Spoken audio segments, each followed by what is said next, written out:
The path to the acres we named Moondance? Gone. By a root, a young cedar swung like an acrobat.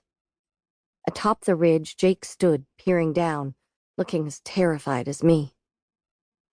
Weeks before, same night as men walked on the moon, Jake and I went all the way. Sleeping with a boy was still cosmic with newness, and there I was, in the rubble, sensing in 3 days, 2 nights, 1 morning, I'd be launched away.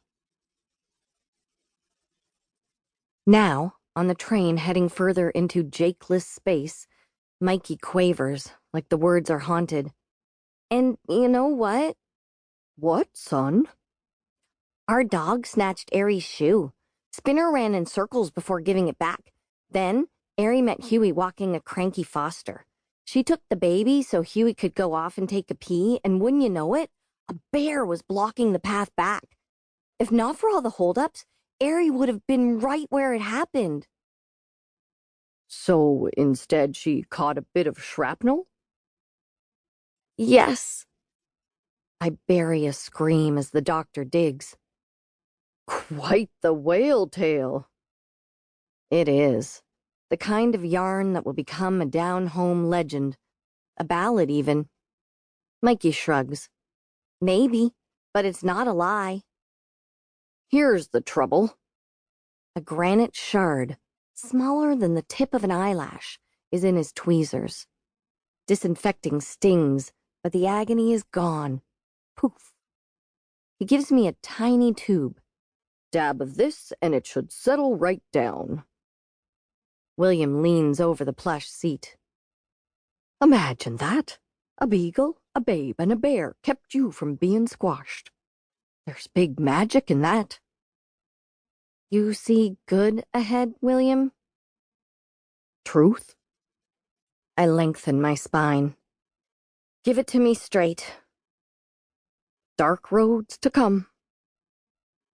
Into a small leather pouch, William drops 10 pennies, then tosses it to me. But fret not, 'cause one by one I'll collect these, and when the last coin drops, you'll be home. In the cove, right? On my whiskers, day'll come when this walrus and your seahorse will dance along that shore, and you'll know that it's your own solid legs that carried you there. Mikey asks, Me too, William? Sure is sure, but I suspect you'll travel back on a wing, laddie. He tips his hat and moves along.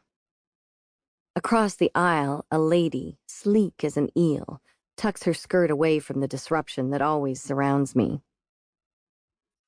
Mikey asks, Hey, how'd William know Spinner's a beagle? Aunties M and N say he's got second sight. Because he's walrus-kin? That's as good an answer as any. That doctor was a penguin. Right. My cheek does feel cooler. If I died, would my dragonfly die too? Yeah, Kira would be gone, gone, gone. Inner animals are like those cleaner fish who live because other creatures need someone to eat their fungus. They're symbolic. Symbiotic. If I died, you could stay in Pleasant Cove. Nah. The dick would just go after my sisters to force me back. You're just saying that so I don't feel like the worm that hooked you. Mikey is indeed the millstone dragging me back, but he's guilt-weighted enough without me adding to it. Think about it, bro. When you go fishing with Jake, does the bait have any say in what happens? I pat down his sea urchin hair. The dick's not letting me off his hook before all Len's money comes to me. Why'd you think he got hitched to my mum this summer?